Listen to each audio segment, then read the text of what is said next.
Sir, Tamil Nadu சார்பாக மாநிலங்களவையில் தேர்ந்தெடுக்கப்பட இருக்கீங்க. தமிழ்நாட்டு மக்களுக்கு என்ன சொல்ல விரும்புறீங்க? இல்லை உங்களுடைய இந்த போஸ்டிங் பற்றி உங்களுடைய கருத்து? அதாவது இது வந்து ஒரு பெரிய பொறுப்பு. தமிழ்நாட்டு மக்களும் தமிழ்நாட்டு மாநிலத்தில் தமிழ்நாட்டில் உள்ள தமிழக வெற்றி கழகம் காங்கிரஸ் கூட்டணி ஆட்சிக்கும் ஒரு குரல் ஓங்கும்.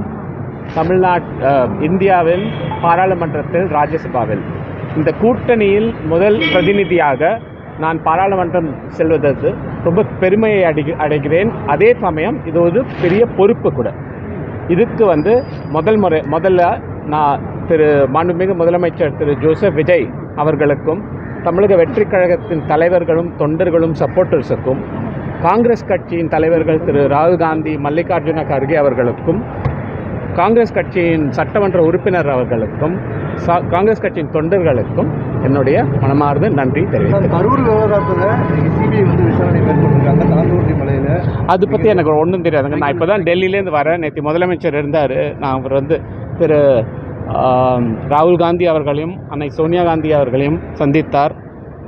அப்போ நான் இருந்தேன் அந்த மீட்டிங்கில் இல்லை, பட் நான் வெளியே இருந்தேன். அது முடிச்சுட்டு வரோம். ஸோ அதனால் இந்த கரூர் அதை பற்றி ஒன்றும் தெரியாது என்ன நடந்துச்சு. சரி, அனைத்து மாநில முதலமைச்சர்களுடைய ஒருங்கிணைந்து செயல்பட வருகிறேன் அப்படின்னு இவ்வளவு வருஷம் பதவியில் இருந்த பிறகு பிரதமர் நரேந்திர மோடி இன்னைக்கு அறிவிச்சிருக்காரு.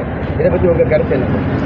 வரவேற்கத்தக்கது தான். இது ஒரு 12 வருஷமாக அது மிஸ்ஸிங். அது இப்போ அதை உணர்ந்திருக்காருன்னா அது நல்லது, வரவேற்கத்தக்கது தான். இப்போ அந்த நித்தி ஆயோக் மீட்டிங் இன்றைக்கி நடந்துட்டு இருந்துச்சு டெல்லியில். என்ன நடந்துச்சுன்னு தெரியாது. ஸோ ஆகையால் நன்றிங்க. நன்றி.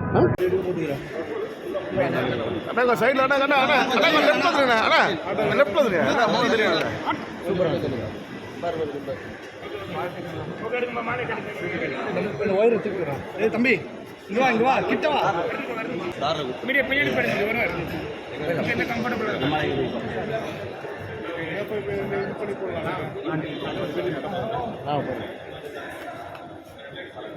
ஃபோன் மட்டும் இருக்கணும்.